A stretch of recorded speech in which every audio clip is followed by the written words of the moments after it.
Anatera okuwummula egy'akakiiko k'ebyokulonda Engineer Badru Kigondo asabye wateekebwewo ettendekero erinabangula abatwala ebyokulonda mu ggwanga.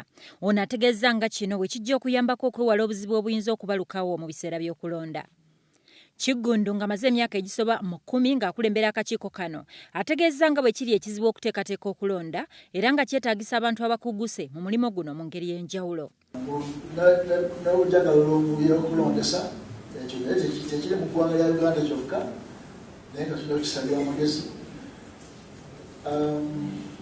Ebibiina byennyini nabyo birina obuzibu bwabyo mu governance zaazo munda era obuzibu obwo oluusi buvaamu ebitawaanya eno mu mulimu gwaffe ogwa National Electoral Commission.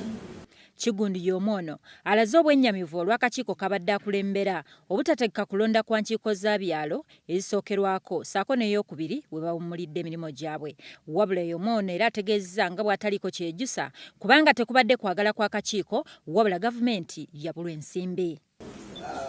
Okwejjusa kukubuliza okwogerako nti tusobodde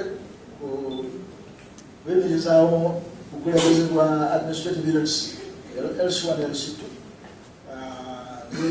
Siffe kutagala nga commission wabula kikiri mu mikono gya gavumenti.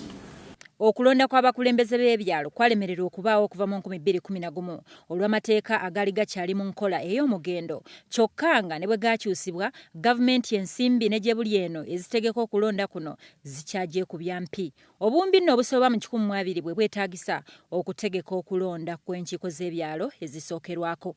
Alipoota ekuŋŋaanyiziddwa Paulo Matovu ku lwa WBS TV Amasunsule.